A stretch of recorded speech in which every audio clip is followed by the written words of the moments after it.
오늘은 누구의 옷을 입고 있는가? 라는 제목으로 함께 말씀 나누겠습니다.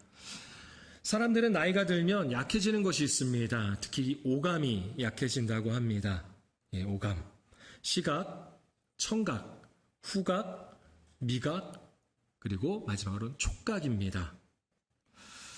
일반적으로 나이가 들면 약해지는 순서가 있습니다. 뭐가 제일 먼저 약해지던가요? 뭘까요? 1부 때는 잘 맞추시더라고요. 맞습니다. 눈입니다. 눈. 시각이 제일 먼저 약해진다고 합니다. 눈이 가장 먼저 약해지고요. 그 다음은요. 귀, 코, 입.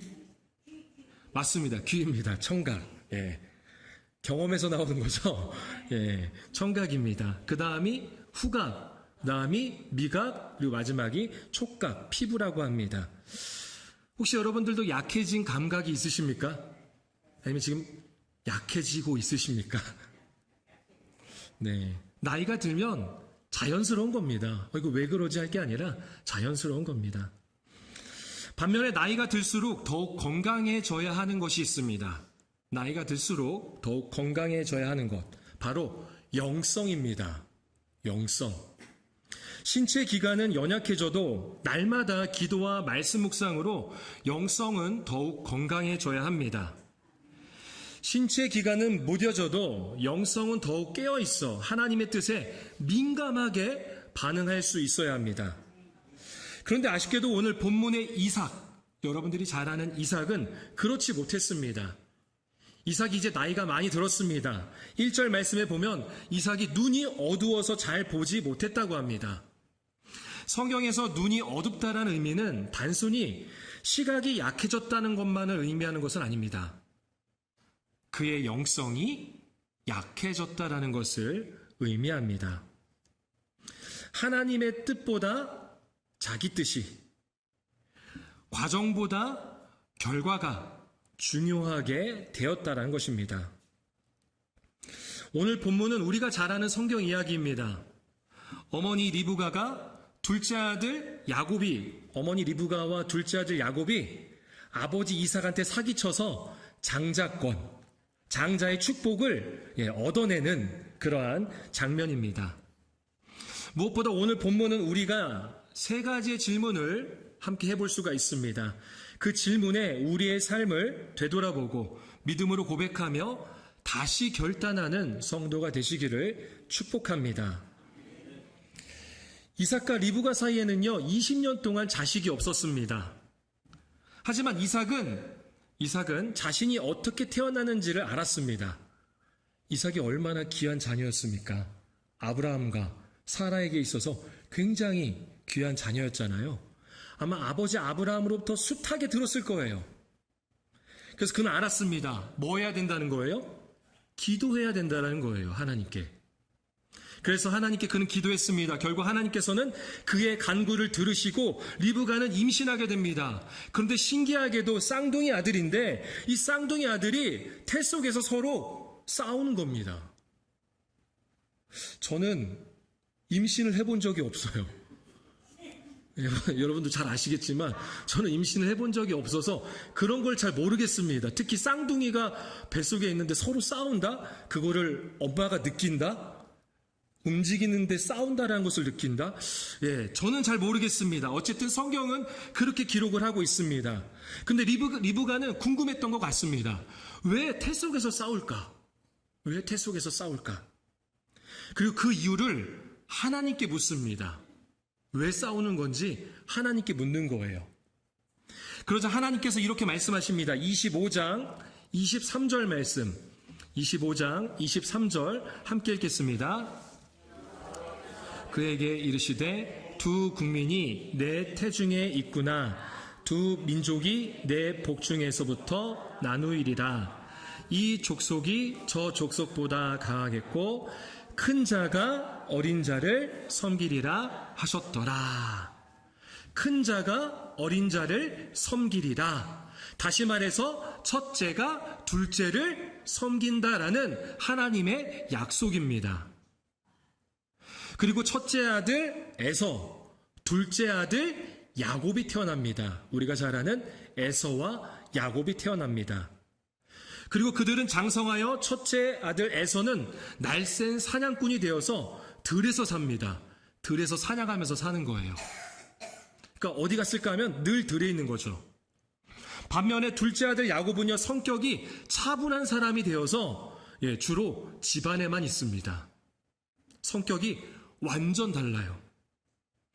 문제는 부모의 편애에 있었습니다. 편애. 25장 28절 말씀, 25장 28절 함께 읽겠습니다. 이삭은 에서가 사냥한 고기를 좋아하므로 그가 사랑하고 리브가는 야곱을 사랑하였더라. 아버지 이삭은 첫째 아들 에서를 사랑했고요. 어머니 리브가는 둘째 아들 야곱을 사랑했습니다.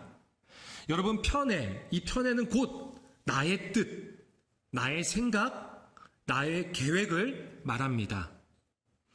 이삭과 리브가는 분명히 알고 있었습니다. 하나님께서 말씀하셨던 큰 자가 어린 자를 섬기리라 라는 이 약속의 말씀을 자신들을 통해서 성취할 것을 그들은 알고 있었습니다. 그런데 이삭은 나이가 들어 눈이 어두워졌습니다. 시각만 약해진 것이 아니라 그의 영성이 약해졌습니다. 하나님의 뜻보다 자신의 뜻이 더 확고해졌습니다. 영성이 약해진 이삭이 자신의 뜻을 어떻게 펼치는지 우리 2절에서부터 4절까지의 말씀, 2절에서부터 4절까지의 말씀 함께 읽겠습니다. 이삭이 이르되 내가 이제 늙어 어느 날 죽을 일지 알지 못하니 그런즉 내 기구 곧 화살통과 활을 가지고 들에 가서 나를 위하여 사냥하여 내가 즐기는 별미를 만들어 내게로 가져와서 먹게 하여 내가 죽기 전에 내 마음껏 내게. 분명 하나님의 뜻은 뭐였어요? 큰 자가 어린 자를 섬기리라. 다시 말해서 큰 자인 에서가 어린 자인 야곱을 섬기는 것이 하나님의 뜻이고 하나님의 계획이고 하나님의 약속입니다. 그런데 이삭은 자신이 사랑하는 첫째 아들 에서에게 장자의 권리를 주려고 합니다. 맞습니다. 장자권은 누가 받아야지 맞아요? 장자가 받아야죠. 장자권이잖아요. 바꾸려면 차남권이라고 하든가. 장자권이잖아요. 장자에게 줘야 맞습니다. 당시 문화로 볼 때도 그리 해야 합니다. 그래야 순탄하고 다른 부족들로부터도 욕을 안 먹습니다. 딱 봐도 주로 집에 있는 내성적인 야곱보다는 장남답게 들에 나가서 사냥하는 에서가 장자가 되어서 족장이 된다면 이 가문을 잘 이끌어갈 수 있을 것 같습니다. 하지만 그것은 세상의 이치이며 문화이고 결국 나의 뜻입니다. 하나님의 뜻은 집에서 어머니의 일을 돕는 내성적인 그리고 여리여리한 야곱에게 있었습니다. 여러분, 오늘 본문은 우리에게 질문합니다. 하나님의 뜻이냐? 나의 뜻이냐? 여러모로 내가 경험하고 생각해 봤을 때, 또 문화적으로 볼 때, 분위기로 봤을 때 정답이고 맞다고 생각하는 것들이 있습니다. 그런데 하나님의 뜻과 다르다면 여러분들은 어떤 선택을 하십니까? 하나님의 뜻입니까? 아니면 나의 뜻입니까? 물론 같으면 좋겠지만 다를 때가 있잖아요. 그렇다고 나의 뜻을 하나님의 뜻이라고 억지로 믿어서는 안 되겠죠. 그런 최면을 걸어서는 안 됩니다.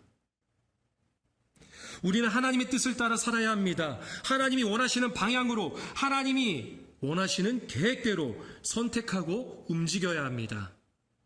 하나님의 뜻이 때로는 너무 무의미해 보일 수도 있어요. 때로는 하나님이 원하시는 것이 별 성과가 없어 보일 수도 있습니다. 하지만 그럼에도 불구하고 우리는 하나님의 뜻을 선택해야 합니다. 그럴 때 하나님이 주시는 결과가 있습니다. 하나님이 우리에게 가장 알맞게 필요하게 주시는 열매가 있습니다. 그래서 우리는 하나님의 뜻을 따라야 합니다. 오늘 본문은 두 번째 질문을 합니다. 우리에게 이렇게 질문합니다. 과정이냐, 결과냐? 과정이 중요하냐, 결과가 중요하냐? 라는 거예요. 무엇이 더 중요할까요? 아버지 이삭은 첫째 아들 에서에게 축복을 하려 합니다. 그래서 사냥을 해서 별미를 만들어 가지고 오면 축복을 하겠다고 말했습니다. 우리 5절 말씀 같이 함께 읽겠습니다. 이삭이 그의 아들 에서에게 말할 때 리브가가 들었더니 에서가 사냥하여 오려고 들로. 누가 들었어요? 예. 아버지 이삭이 첫째 아들 에서에게 말하는 것을 누가 들었어요? 리브가, 엄마 리브가가 들었습니다.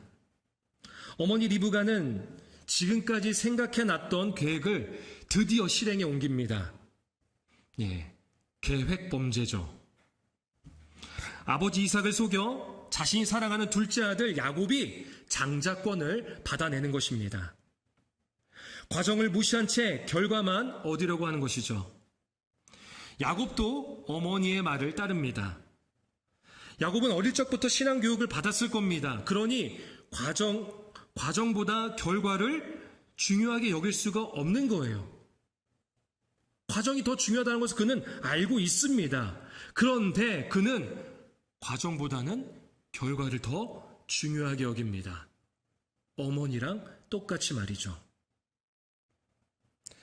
또 아버지가 그를 의심합니다. 그러자 하나님의 이름을 팔아먹습니다. 신성 모독이죠. 야곱은 왜 이렇게까지 결과를 중요시 여기는 걸까요? 그의 신앙이 바르지 못했기 때문입니다. 우리는 알 수 있습니다. 그러나 하나님은 결과보다 무엇을 더 중요시 여기시죠?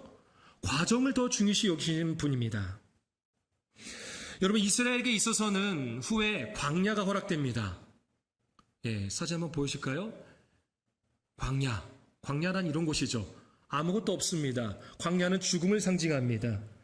이스라엘은 출애굽하고 나서 일주일이면 들어갈 수 있는 가나안을 약 40년이 걸려서 이 가나안 땅에 들어가게 됩니다. 더군다나 약속의 땅 가나안에 대한 기대와 소망을 품었던 출애굽 1세대는 멀리서 구경만 했을 뿐 들어갈 수가 없었습니다. 하나님은 왜 약 40년간의 그 긴 시간을 왜 광야에서 보내게 하시고 출애굽 1세대는 들어가지 못하게 하신 걸까요? 이스라엘에게는 훈련이라는 과정이 필요했기 때문입니다. 하나님은 어떤 분이시고 하나님의 백성으로서 나는 어떻게 살아가야 되는지를 그렇게 배우게 하시려고 이 광야의 훈련을, 그 과정을 허락하셨다라는 거죠. 하나님은 빠른 결과가 아니라 과정을 통해서 일하시는 분이십니다. 야곱은 그 과정을 기다려야 했습니다. 아버지 이삭이 나이가 들어 오감이 무뎌졌다는 판단보다 어릴 적부터 배운 하나님의 뜻을 신뢰해야 했습니다.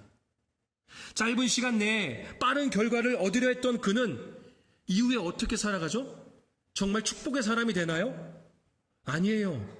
형이 그를 죽이려고 하니까 도망자 신세가 됩니다. 후에 외삼촌 라반의 집에서 20년간 죽을 고생을 합니다. 거기서 사기도 당합니다. 과정보다 결과를 중요하게 여겼기 때문입니다.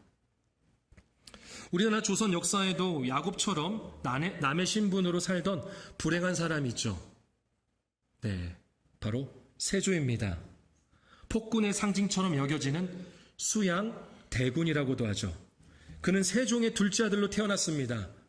형 문종이 학문에 능했다면 수양대군은 무예에 능하고 군사를 다루는 병법에 밝았습니다. 그는 천하문으로 태어난 것을 몹시도 억울하게 생각했습니다. 왕이 될 자질을 갖추고 있었고 왕이 되면 아버지의 뒤를 이어 왕권을 강화하고 만백성이 우러러보는 성군이 될 자신이 있었습니다. 수양대군은 왕이 되고 싶은 유혹을 물리칠 수가 없었습니다. 마침 세종의 뒤를 이어 왕위에 오른 문종이 재위 2년 3개월 만에 죽고, 그리고 나서 12살의 어린 나이에 단종이 즉위하자 왕권 찬탈 작전을 감행하게 됩니다.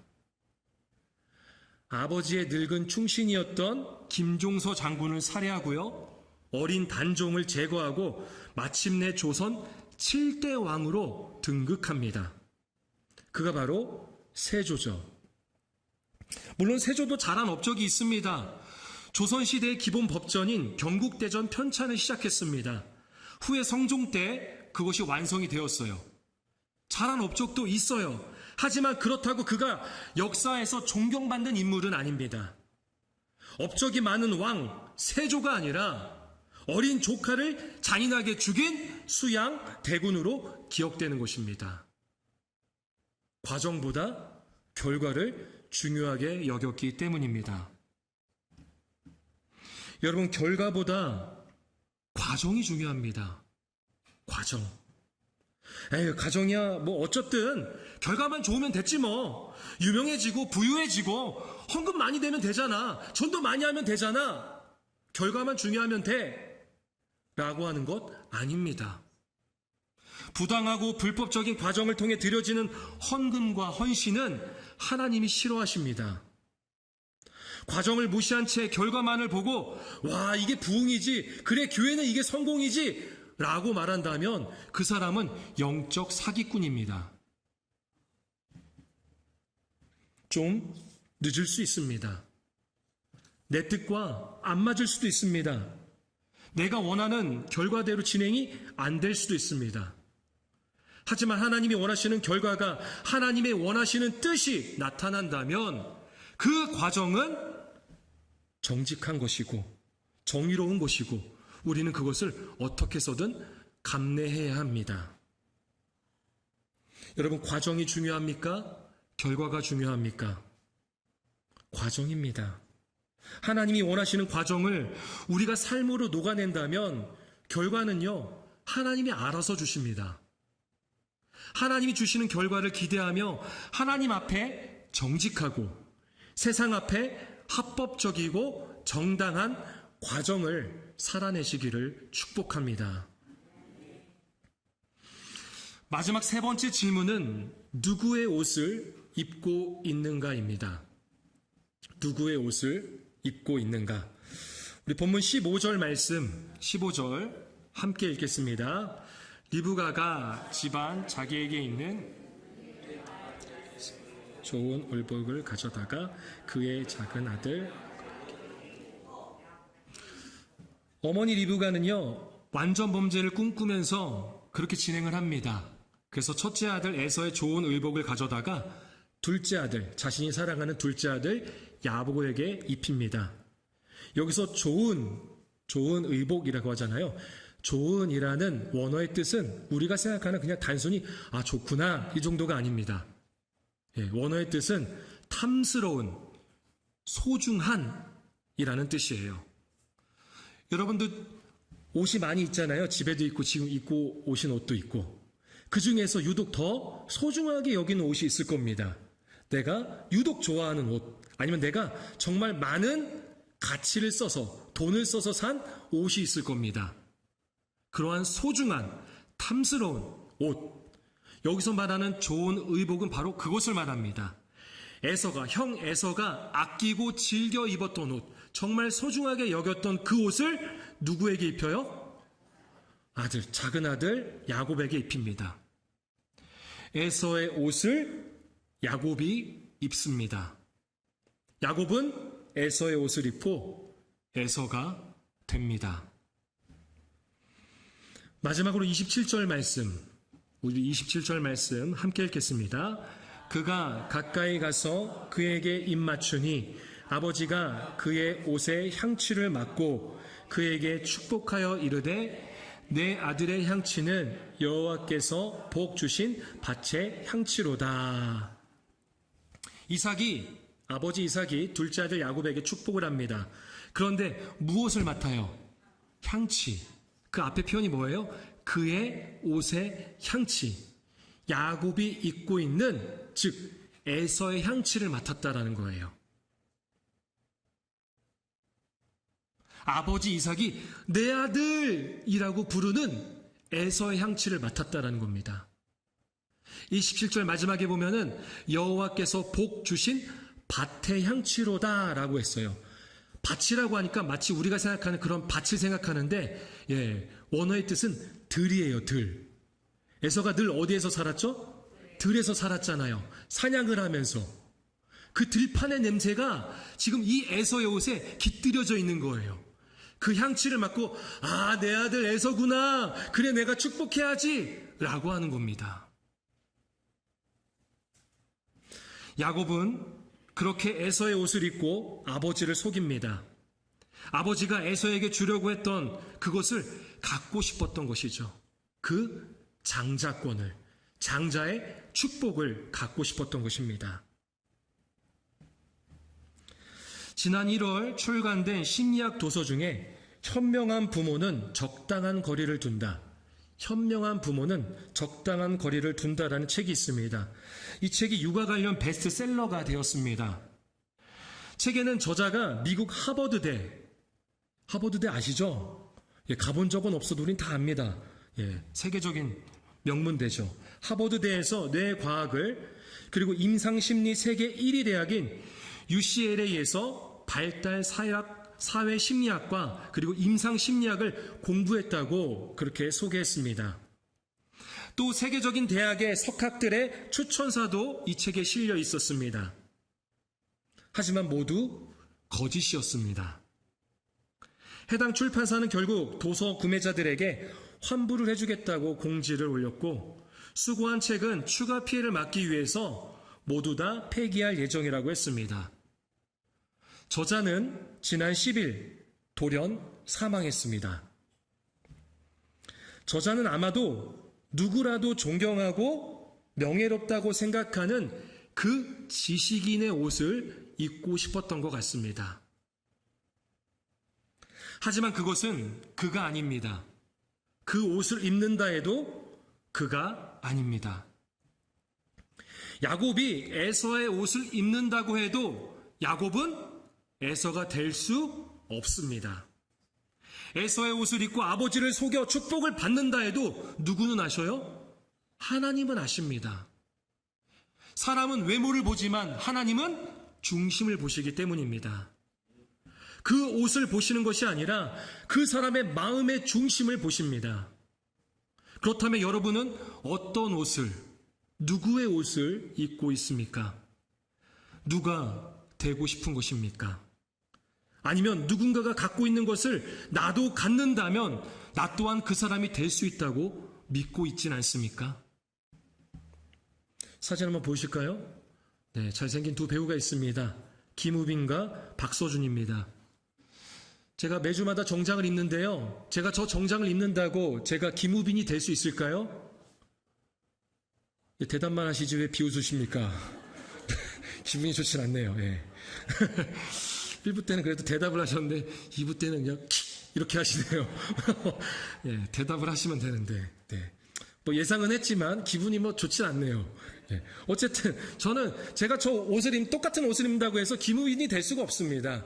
저는 키가 막 190 가까이 되지도 않고요. 그렇게 잘생기지도 않았습니다. 다리가 저렇게 길지도 않고요. 박서준처럼 저렇게 앉는다고 해서 저는 절대로 박서준이 될 수가 없습니다. 아니, 저 옷을 입는다고 해서 제가 박서준이 되어서는 안 됩니다. 되고 싶은 마음이 잘못된 것입니다. 하나님은 우리 한 사람 한 사람을 하나님의 형상, 그 성품으로 창조하셨고 우리가 있는 모습 그대로 하나님께 나아오기를 원하고 계십니다. 제가 이 자리에 나올 때, 설교자로 있을 때, 예배자로 있을 때 김우빈으로서 그리고 박서준으로서 오기를 원하시는 것이 아니라 이광현 그 자체로 오기를 원하신다라는 거예요. 여러분도 마찬가지입니다. 여러분들이 원하는 누군가가 아니라 여러분들 그 자체로 오시기를 하나님은 원하십니다. 혹시 나의 부끄러운 수치와 열등감을 가리고자 다른 옷을 입고 이 자리에 있고 있진 않습니까? 내가 입고 있는 옷의 브랜드나 또는 내가 갖고 있는 지식이 나를 하나님께로 나아가는 데 있어서 혹시 불편하게 만드는 요소가 되지 않는지 우리는 우리 스스로를 점검해 볼 수 있어야 합니다. 내가 살고 있는 집이 하나님께 나아가는데 방해가 된다면, 또는 내가 타고 다니는 차나 내가 갖고 있는 학력이 하나님께 나아가는데 방해가 되고 있다면 우린 그것을 멈출 수 있어야 합니다. 버리라는 게 아니에요. 그것과 무관하다라는 겁니다. 있는 모습 그대로 주님께로 나아오셔야 된다는 거예요. 여러분은 누구의 옷을, 어떤 옷을 입고 있습니까? 중심을 보시는 하나님께 있는 모습 그대로 나아오시길 바랍니다. 하나님이 원하시는 예배는요, 상한 심령이라고 했어요. 상한 심령. 멋진 모습이 아니라 상한 심령. 나의 부끄러운 수치와 열등감, 연약함, 실패한 나를 그대로 주님께 드리면 됩니다. 그럴 때 하나님 안에서 우리는 진정한 자유를 누릴 수가 있습니다. 말씀을 정리합니다. 하나님의 뜻입니까? 나의 뜻입니까? 하나님의 뜻이죠. 과정이 중요합니까? 결과가 중요합니까? 과정이 중요합니다. 누구의 옷을 입고 있는가? 우리는 있는 모습 그대로 주님 앞에 나아가면 됩니다. 그럴 때 주님이 주시는 진정한 장자의 권, 진정한 축복이 우리 안에 있을 줄로 믿습니다.